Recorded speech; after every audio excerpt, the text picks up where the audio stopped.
Call. Yo. Did the Thunder retake the control of the series? Yeah, they did. I mean, I feel like the series should be 3-1, to be all honest. Outside of game one, where Joker just kind of went bananas on him with the 40-20 game, he hasn't played well. So, and I know Shea hasn't given you his best MVP performance, but it's clearly showing me that the Thunder are the better team. When you look at the depth, when you look at when they go to their bench as opposed to when Denver has to sub out their starters and bring guys off, I mean, it's a clear advantage for the Thunder when you got guys like Alex Caruso, who's been the ultimate X factor. And then yesterday you get Wiggins and Wallace coming off making huge threes in the third quarter. That's the difference in all of these series. When you have a bench that productive, when your star doesn't have the star games, it just shows. And I don't know where Denver goes from here because they're getting no production from the bench. Joker hasn't been the Joker. Aaron Gordon is their only kind of like light.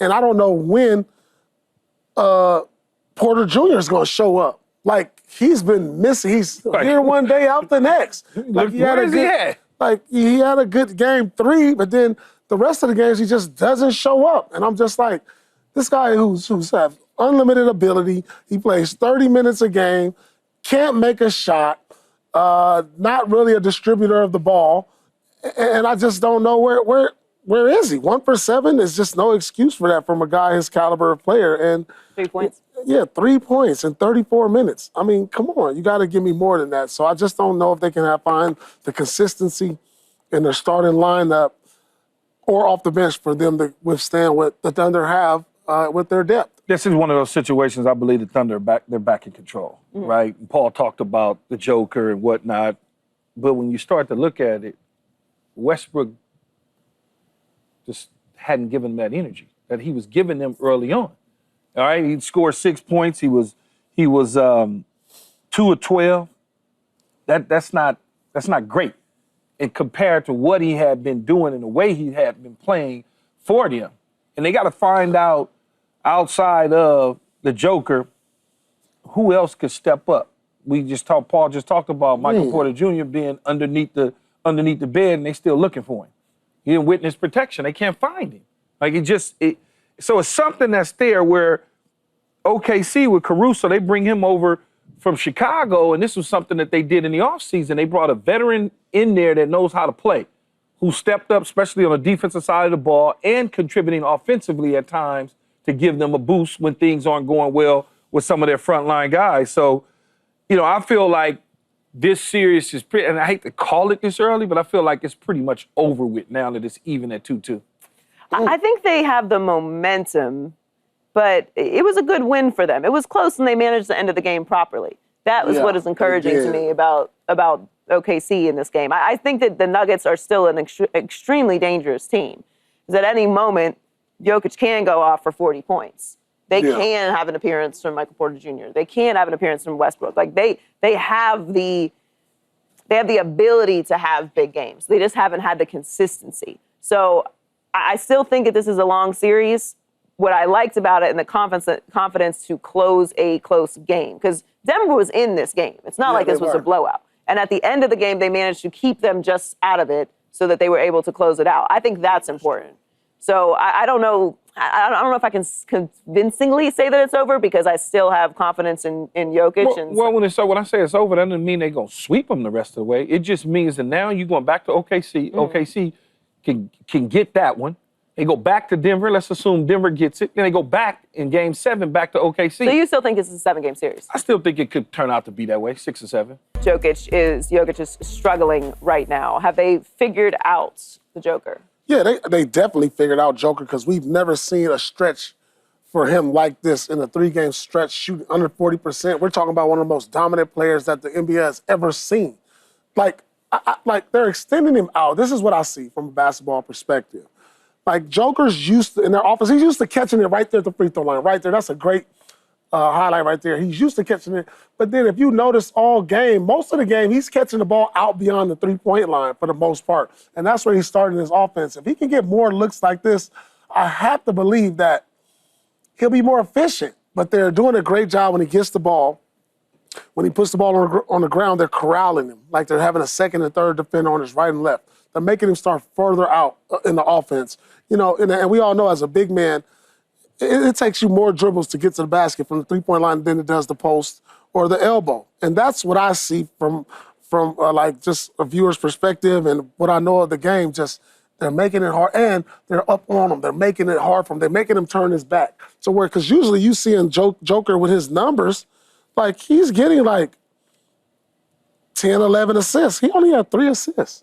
Like that's not normal for him. But the farther they make him start, the harder it is for him to make those little crafty passes that he makes in the lane and from the elbow to where he's finding guys open. And that's the difference that I see in why he is struggling. Now, you have to think because of the law of averages, he can't struggle again. Like he's gonna have a humongous game coming up. And now that I think about it, this series may not be over because I can see Joker having a relapse to game 1 where he went for 40 and 20 and doing that same thing again in OKC. Well, I think when you look at it's a bad stretch for him, right? Clearly, it's just it's like a bad stretch. But what they are doing is they're becoming very active, similar to what Paul is saying. They active. They're handsy with him. They're not allowing him to get to his spots nearly the way that he was in game 1. And on top of that, you talk about rebounding efforts. Offensively, he got a donut. That's never, we talk about how he just sits there, gets the ball, guys are jumping, he just sits there, caroms off, he gets it, boom, puts it back in. He had 0 rebounds in the last game. 0 on the offensive end. So that can't happen if they expect to extend this series to the point where they're going to be right back in it. And he's missing the threes that he normally would knock down, the wide open threes that he normally would knock down. He's just been missing them. So until he gets going again, they're going to be in the world of trouble. Well, people have neutralized Jokic before. I don't know if anyone can say that they've figured him out. He's still, to me, the best player on the planet. But different teams have found ways to sort of take him out of the game. The issue's been the rest of his teammates are stepping up and being able to contribute so that it's not hurting them as much. And even last night, like I said, they were still in the game despite him having this game like this. I think they've done a really good job responding to that massive game 1 performance from him. And again, the way that this game went to me is the most confident that I've seen the Thunder because while a blowout is fun and nice, you can have a blowout. It's managing against a team that is a championship winning team that knows how to execute down the stretch and be able to keep them from doing something where, Aaron Gordon goes and hits a shot and wins the game over you. Hey, Paul, how could you, if you're him, how could you have a donut on the offensive side of the rebounding? I don't know. He's the best rebounder in the game. But he has 0. I know. That's what I'm telling you. They're making him start farther out on the offensive end. So he's so far, like, I know we show highlights where he showed him shoot some baskets within the three-point line, but the most part, when I watched it, that's the one thing that I took. I was like, he started way behind the three-point line. So they're pushing him out defensively. So he's not close to the basket to get offensive rebounds. And then when they settle for threes like that and he's not making shots, and I think they put the emphasis on getting back on defense too, because if they let the Thunder run, they're a faster team than them. They're younger, they're more athletic, and they're faster. So maybe the emphasis on offensive rebounding isn't there for Denver. And so they like, hey, guys, if we crash the offensive glass, we have to get back. Because if you don't, the Thunder will run you out the building like they did in game 2. Yeah. No, I can't put my finger on it, Joy. This is like the most mind-boggling thing I've ever seen. This whole playoffs, by the way. Yeah. I just, like, everybody's all the road teams winning. Cleveland, the number 1 seed, went 64 games this year, and you get blown by, you down 40 at the half? Like, this is like the most important game of the year. This is like do or die game. You come out like this? I don't get it. I really don't. It was like from the start to finish. So when I'm looking at this guy, I couldn't believe that I'm looking at the Cavs put in this lethargic effort and just, it was just, this is like your season right here. This is your season. You lose this. Man, now Indiana has all the momentum. Mobley, a guy who's an all-star this year, they needed him to step up. He was their second all-star. He just hasn't come to the party. Now, Donovan Mitchell is doing all he could. He didn't play well yesterday, but the other games, he was there for him. And they're just not getting the major contributions. And I know they were injured for a couple games. You didn't have Garland, but the last 2 games, you've had them. There's no excuse for any playoff team, to be down 40 at the half. You know what I'm saying? Like, and you're saying, if you're the coach and you're in the locker room before the game, you're saying, hey, guys, this is a do or die scenario. Because if you go down 3-1, there's I don't know the percentage, maybe like 80, 90% chance you won't win the series when you're down 3-1. Yeah, it's higher than that, though. Yeah. 90, I want to Like say 94? 96. 96, Like, yeah. 96%, I believe. You have to have the urgency, and I just didn't see that in Cleveland, and they'll be going home soon, and the Indiana Pacers will be back in the Eastern Conference Finals. Yeah, they're gonna be back in the Eastern Conference Final, probably seeing the Celtics, as far as I can see. But this is Cleveland with Donovan Mitchell on the floor. It's Cleveland. This is what they tend to do.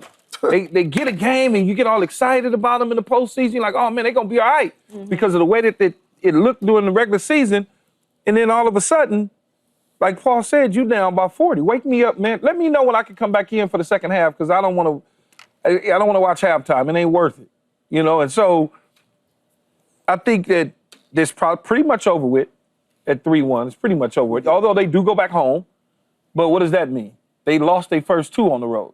I mean, at home. Yeah, I mean, I think injuries have been a part of it. Like we can't ignore that injuries have been a part of it. And then, I mean, Paul, you can tell us, like, how does the not I want to say chemistry, but how's the momentum, how's the adjustment in a playoff series when you lose a player and bring them back? I really believe it depends on the length of how long that player has been out. But those guys are only out 1 or 2 games. I mean, Garland was out 2 games. 2 games. Mobley missed 2 games. That's nothing. DeAndre Hunter missed 2 games. And then Donovan Mitchell missed the second half, but they were, well out of it by that point. Yeah, like 2 games is not an adjustment. Like when you lose a player for like 2 months, a month or 2, 10, 15 games because other players start falling into a comfort zone of a new role.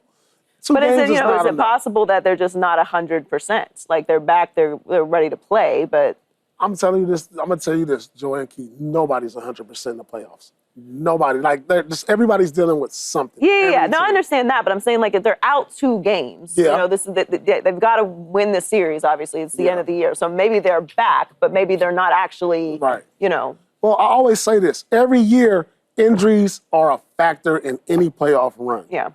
Every year you see it. Like, I'm going to think, like last year, Boston was the champs. They were relatively healthy, right? But the teams they played, they were injured. Mm-hmm. Like, people will say, oh, the Celtics won because they were playing against guys that were injured teams. Well, I mean, it's not their fault. No, I mean, if you play who's available. I think also we're not giving Indiana enough credit. I mean, they've been better than we've given them credit for. That's true. They've taken advantage of the situation and playing against an injured Cleveland team. But this is the number 1 seed in the East, and they're dominating them. Or maybe we giving too much credit to Cleveland because they were the number 1 seed and they won a lot of regular season games. As we know, postseason things shift and change. Yeah, but we weren't talking a lot about the Pacers at all. We maybe have overvalued Cleveland, but they were in the Eastern Conference Finals last year. Yeah, they were. And they got one of the most overhyped players in the history of the game in Halliburton, too, right? Ain't that what they said? I mean, that's what they said, but they're about to go back to the Eastern Conference Finals. Yeah, they're well-coached, one. They have depth, more depth than Cleveland in my eyes. Do you think that the Pacers are out-coaching the Cavs? Absolutely. I mean, that's all I can see from start to finish. Just the way their offense is played, the way they're slicing Cleveland's defense up, because Cleveland is a top-tier defense. And they're making it look like this is their bottom half defensive team. The way they're moving the ball, Halliburton's making the extra pass. They're getting out on the break. They're making their open threes. It's just like, it looks like it looks like Indiana's the number 1 seed. Yeah. It looks like, but people forget, like I keep saying, like they're deep and they're talented. They're well coached, and they have experience. Something I can't, like Cleveland has their experience. They're well coached also, but it just looks like Rick Carlisle is doing an outstanding job at just getting the guys motivated, getting the guys in the right spots. Because, like I said, there's no way you should lose a playoff game with your life on the line by 40 points. Come on. You should give them a pep talk. If your life was on the line. Life on the line. Life on the line. How many points you putting up? They're not playing like it. I feel like Indiana is. I know they shot lights out first half. That was one of the great shooting halves that I've seen. They scored 80 points. Crazy. They scored 80 points. They just wouldn't miss. Game was over. At the half. Subscribe here to get the latest from Speak, and go watch a few segments from our other shows on FS1.